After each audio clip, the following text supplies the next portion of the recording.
El fútbol argentino está representado por los cracks que nacieron en Los Potreros, el lugar que marcó la identidad de este deporte. Mis sueños son dos. Mi primer sueño es jugar en el Mundial. Pero como toda práctica social, su crecimiento lo llevó a ser mucho más que un juego maravilloso. Hoy es un día de júbilo para nuestro país. También lo convirtió en un espejo de los cambios políticos y sociales que existieron en el país, reproducidos en los estadios, en los equipos y en los hinchas. Yo creo que la gente es ciclista y solamente vive de los triunfos. ¡Viva, viva, viva la música!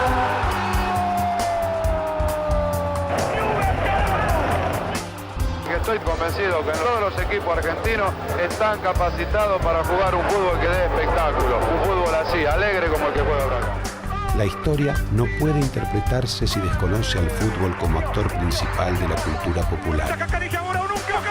La historia es fútbol porque el fútbol es historia.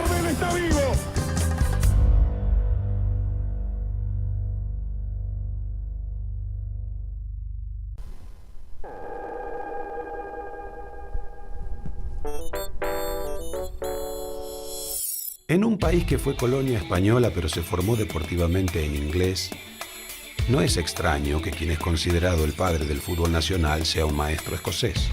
Aunque el fútbol nace en las escuelas inglesas, en la versión argentina lo desparrama el ferrocarril y lo reproducen Los Potreros. Nace una forma de jugar emparentada a una forma de vivir.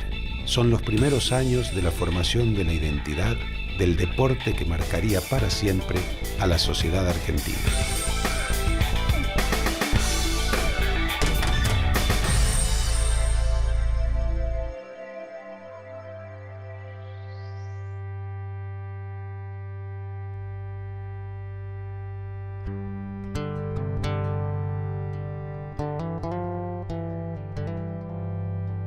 En los bosques de Palermo de Buenos Aires, donde hoy está el planetario, se juntó por primera vez un grupo de ciudadanos ingleses, la mayoría oficinistas, comerciantes y corredores de bolsa. Querían sentirse más cerca de casa, querían extrañar menos. Les faltaba su pasión, el fútbol. El 20 de junio de 1867, donde hoy está el planetario, se jugó el primer partido en el país. Fue el día en que el fútbol plantó bandera en la Argentina. Era un momento en el cual Gran Bretaña, el Reino Unido, exportaba mucho capital. Estaban interesados en invertir en lo que es el Río de la Plata.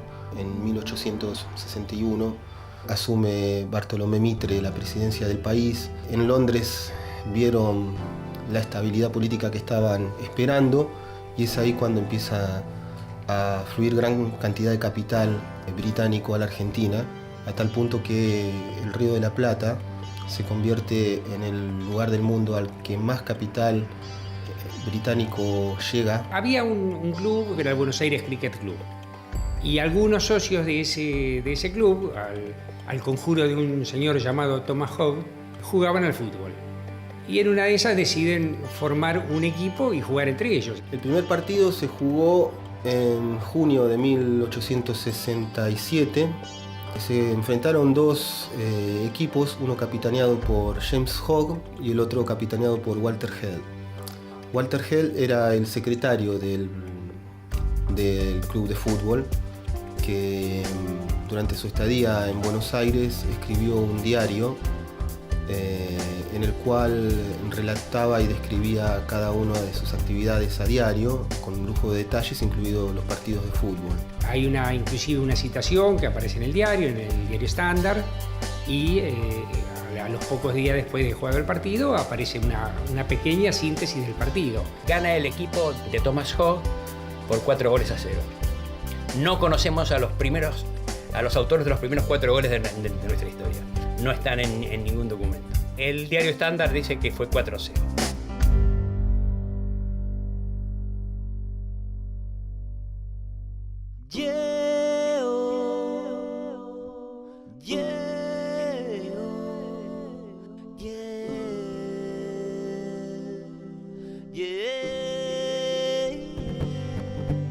A pesar de esta matriz y de la aparición de varios clubes que empezaban a practicar el nuevo deporte, quien es considerado el impulsor del fútbol en el país, arribó a 15 años de aquel primer partido.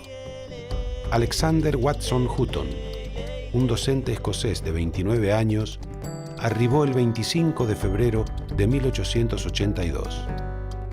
Entre su equipaje, además de libros de matemática, latín y griego, trajo los cimientos del fútbol criollo: un reglamento, unos botines y muchos sueños.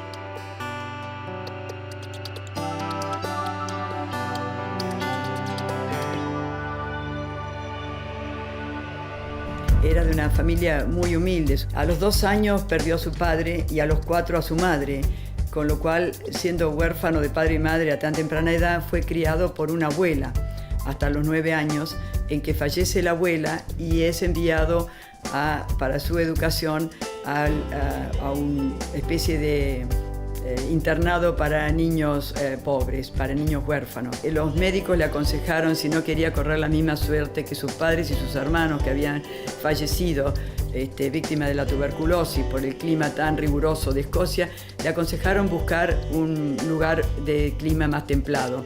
Así es que contemplaba la posibilidad de emigrar a Australia o a la Argentina.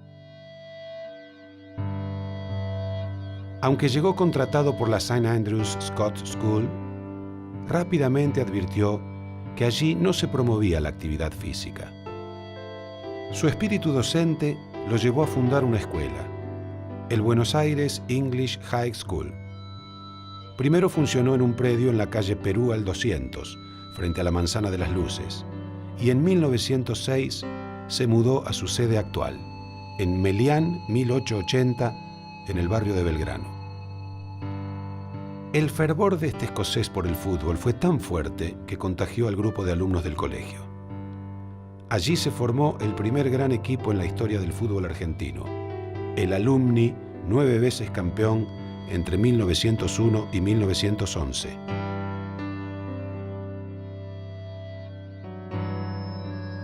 Hoy estigmatizado como un equipo anglófilo, el Alumni, formado por tercera generación de argentinos, era en aquellos tiempos el equipo criollo entre los equipos ingleses. Sí, eran bien criollos. Los equipos ingleses, por antonomasia de aquella época, eran más bien Belgrano, Lomas, Quilmes también en sus comienzos. Cuando en la asociación se empezó a plantear el tema de ingleses versus criollos, Alumni apoyaba la causa criolla. Por ejemplo, cuando se hablaba que las reuniones y las actas deberían ser en castellano, algunos clubes se oponían y otros no, estaban a favor. Estaban a favor de que sea en castellano, porteño, argentino de Quilmes, y entre ellos Alumni.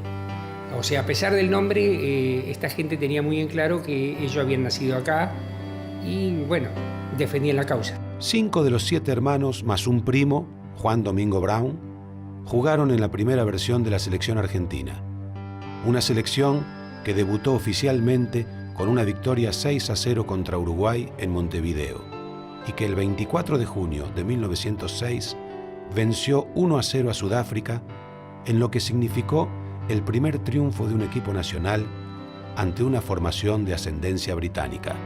Alexander Watson Hutton había cumplido su sueño. Su escuela, el Buenos Aires English High School, se había convertido en símbolo del deporte en Buenos Aires. El Alumni, su equipo, en uno de los más grandes del amateurismo.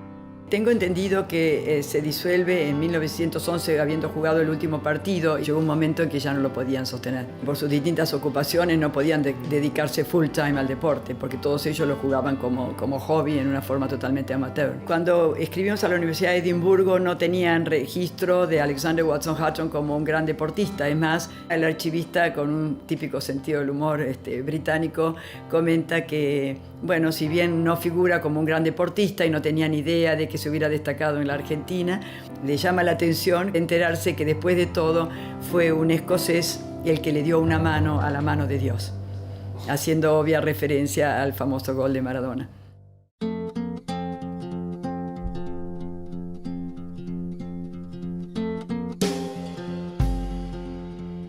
Mientras el fútbol avanzaba en los clubes de Buenos Aires, El ferrocarril, diseñado estratégicamente por los ingleses para transportar los productos al puerto de Buenos Aires y de allí llevarlos a Europa, cumplió una función esencial en la reproducción de este deporte.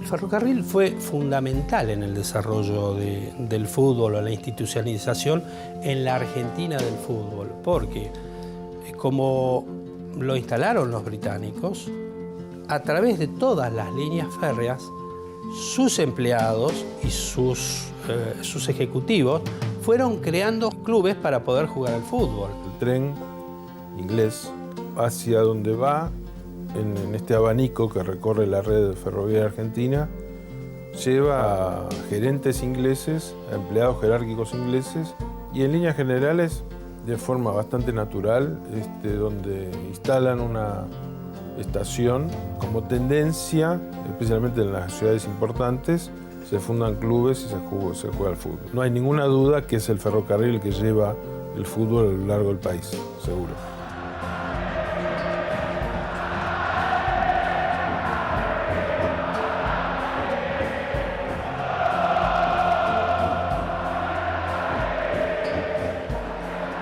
Con este desarrollo, en la cancha ya no había más apellidos ingleses. Aparecieron los Oaco, los Ochoa, los Perinetti.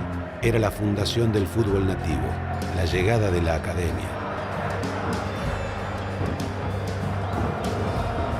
Racing es el primer gran equipo criollo, como lo narran, no solo el folclore histórico del fútbol argentino, sino también una historia que es verificable, que excede a los folclores. Consigue jugar con maneras que son heredadas de alumni y de los equipos de la matriz británica, y le añade esto que no solo tenía Racing, sino que con Racing alcanza algunos niveles de excelencia. Quiero decir, estas maneras de jugar que tenían muchos pibes en la calle cuyos equipos duraron o se fumaron en el tiempo, pero tenían que ver con este modo argentino de vincularse con la pelota y con los compañeros, que no era idéntico al modo originario que trajeron los ingleses. Racing tomó la posta del alumni con otro estilo pero igual efectividad. Logró 7 títulos consecutivos entre 1913 y 1919, de los cuales 4 los consiguió sin perder ningún partido. No solo fue un equipo exitoso, fue el símbolo del cambio y el origen de un estilo de juego que identifica al fútbol argentino. La nuestra.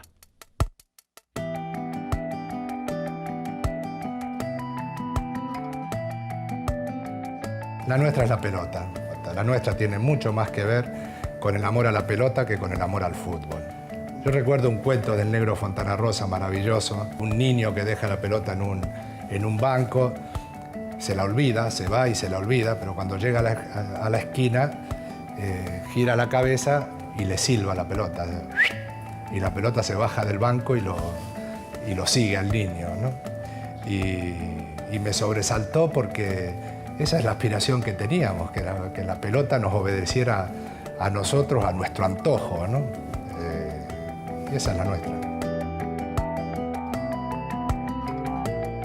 La nuestra empezaba a encontrar su identidad en las calles y en los potreros de toda Argentina, y se transmitió desde aquellos años a estos. La diferencia quedaba expuesta. Si la tradición británica enseñaba fútbol en la escuela, la versión del juego interpretada por argentinos estaba afuera de los colegios, en el potrero, lugar que además funcionaría como motor del nacimiento de nuevos equipos. Los clubes de fútbol que hoy vemos tan grandes, con tanta infraestructura y el superprofesionalismo, nacieron simplemente como agrupaciones de chicos que formaban un equipo para jugar al fútbol. Tenemos el testimonio del diario La Argentina, que es excelente. El mismo diario organiza el quehacer de estos equipos que van fundando estos jóvenes. Entonces, bueno, vos fundás un equipo en la otra cuadra, publicás un aviso diciendo quiero un desafío para el sábado. Entonces yo contesto porque salía a ponerle martes y jueves a la tarde y sábado. Vos publicás el martes, acepto el desafío del equipo de Juan, nos encontramos en tal lugar. El requisito para publicar esos desafíos era que tuvieran un sello, una dirección y un nombre. Era como fundar un club.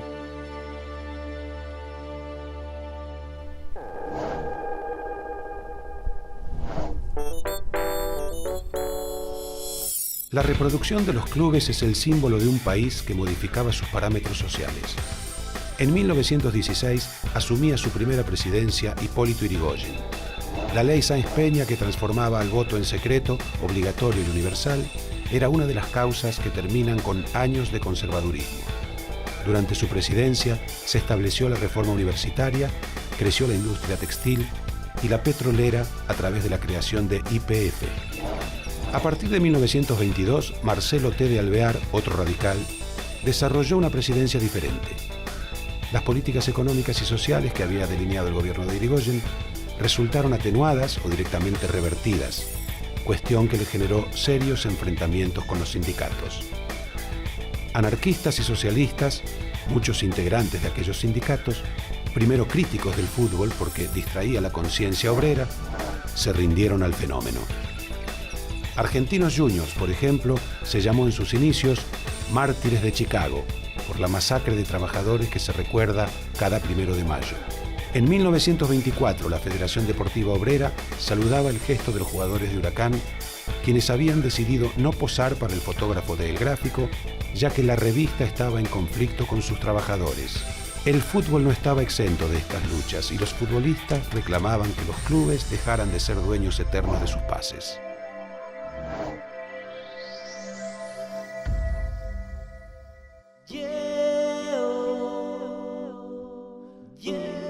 La transformación del fútbol en algo amateur a una práctica profesional fue un proceso muy largo que termina en 1930, 31, pero cuando empieza es difícil saberlo. Ya en los últimos años de Alumni había un sector de la prensa que los tildaba de profesionales, hablaba de Alumni como si fuera una empresa, los llamaba irónicamente Brown Brothers Limited, como si fuera una empresa comercial. Cada vez que jugaba Alumni, las canchas explotaban, se vendían miles de entradas. Estos diarios hacían especulaciones sobre las recaudaciones que se habrían hecho, quién se llevaba todo ese dinero, hasta qué punto Alumni ya en sus últimos años era puramente amateur, como desde la comunidad británica se arrogaban esa característica. Ya durante la década del 10 en los diarios había un montón de citas a rumores, de supuestos cobros, de dinero que recibían los jugadores, y durante la década del 20 ya fueron 10 años de amateurismo marrón en los que se quería tapar el sol con un dedo, porque era muy obvio que ya era un fútbol rentado. Tal vez desde los sectores mejor acomodados se defendía un amateurismo. Desde las clases bajas, medias, como quieran llamarlas, el profesionalismo era visto como otra fuente más de trabajo.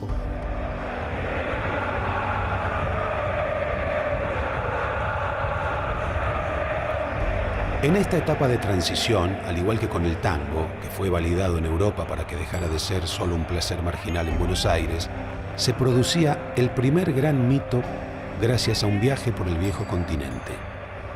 La gira de Boca en 1925 lo convirtió en el equipo más popular de la Argentina. Paralelamente, otro mito comenzaba a forjarse durante esta famosa gira del 25, el del jugador número 12.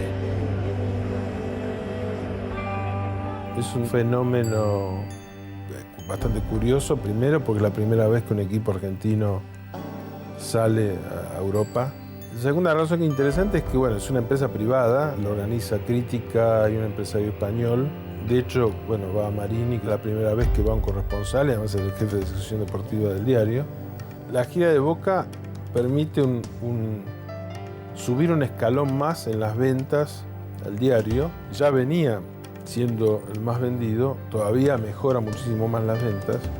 Y de ahí en adelante la sección deportiva, especialmente el fútbol, adquiere un nivel impresionante, que fogonea llegar a ser Crítica el diario más vendido de habla hispana en el planeta.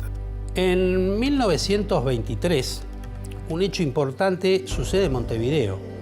En la ocasión de un campeonato sudamericano, el presidente de la Asociación Uruguaya les promete a sus jugadores de que si ganaban ese torneo, los iba a llevar a las Olimpiadas.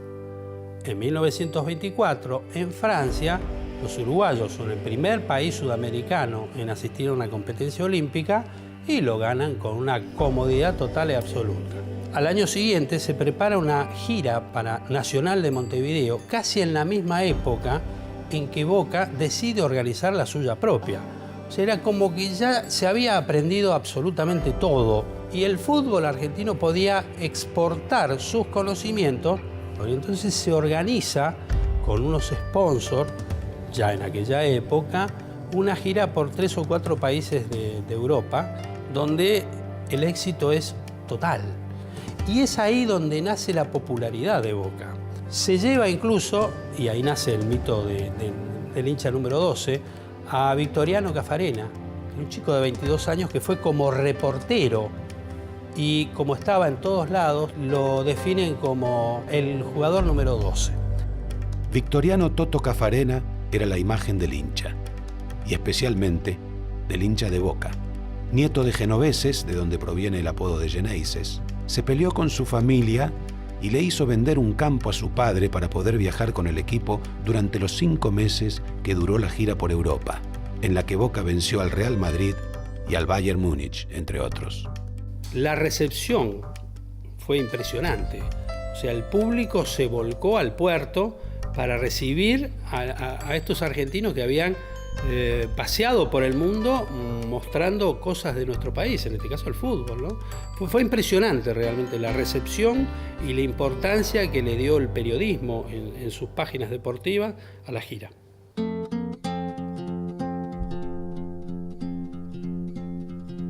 Sin embargo, ese gran Boca es casi omitido por la historia, igual que toda la etapa del fútbol amateur.